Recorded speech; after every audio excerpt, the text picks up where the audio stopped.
শুরু করিতেছি মহান আল্লাহর নামে, যিনি পরম করুণাময় অতি দয়ালু। বাংলাদেশ তথা প্রবাস থেকে যারা আমাকে দেখছেন এবং শুনছেন, সবাইকে জানাচ্ছি বৃষ্টি ভেজা দুপুরের শুভেচ্ছা ও অভিনন্দন।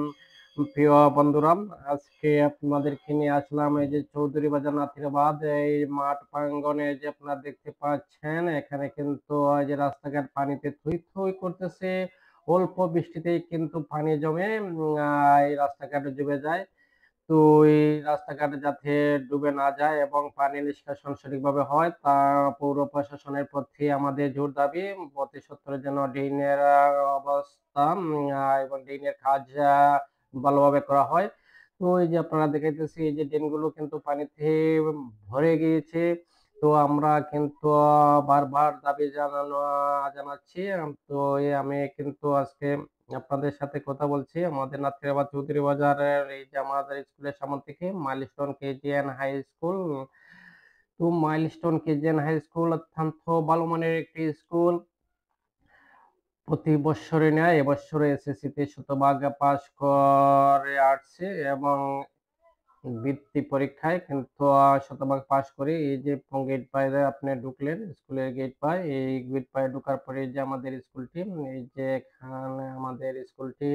তো আমাদের স্কুলটি আপনারা দেখে যাবেন, ঘুরে যাবেন, সবাইকে সুস্বাগতম। তো আপনারা আমাদের প্রত্যেকটি ছাত্রছাত্রীর জন্য দোয়া করবেন, আশীর্বাদ করবেন, ওরা যেন বড় হয়ে মা বাবার আশা পূর্ণ করে এবং মানবিক মানুষ হিসাবে গড়ে ওঠে, এই আশীর্বাদ করবেন। তো এই যে আপনার স্কুলের সামনে যে রাস্তাটি যে চলে গিয়েছে, সেই রাস্তায় কিন্তু বর্তমানে পানি। তো পানি নিষ্কাশনের ব্যবস্থা সঠিকভাবে না থাকার কারণে আজকে আমরা জলাবদ্ধতায় ভুগতেছি।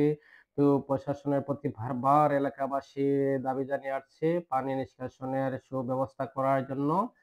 তো আমরা আশা করি পৌর প্রশাসন এদিকে দৃষ্টি দেবেন। আপনারা সবাই সাথে থাকবেন। এই যে আমাদের স্কুলের সাবেক ছাত্র রাহুল, রাহুল অত্যন্ত ভালো এবং মেধাবী ছাত্র, তার জন্য আপনারা দোয়া করবেন। তো এই যে আমাদের স্কুলের যে রাস্তাটি কিন্তু পানিতে ভরে গিয়েছে। উম, তো একটু বৃষ্টি হলেই কিন্তু পানি জমে যায়। তো এর রোদ এবং বৃষ্টিকে আমি খুবই ভালোবাসি। আমার খুবই ভালো লাগে শান্ত এবং অশান্ত দুটোকুই, রোদ এবং বৃষ্টিকে। তো এই আপনারাও কিন্তু আম আ রোদ এবং বৃষ্টিকে ভালোবাসবেন এবং আমরা আমাদের সবার সাথে থাকবেন, সবসময় সাথে থাকবেন, এটাই আমি প্রত্যাশা করি। সুপ্রিয় ভিউয়ার্স, আজকে আমি আপনাদের সাথে ছিলাম।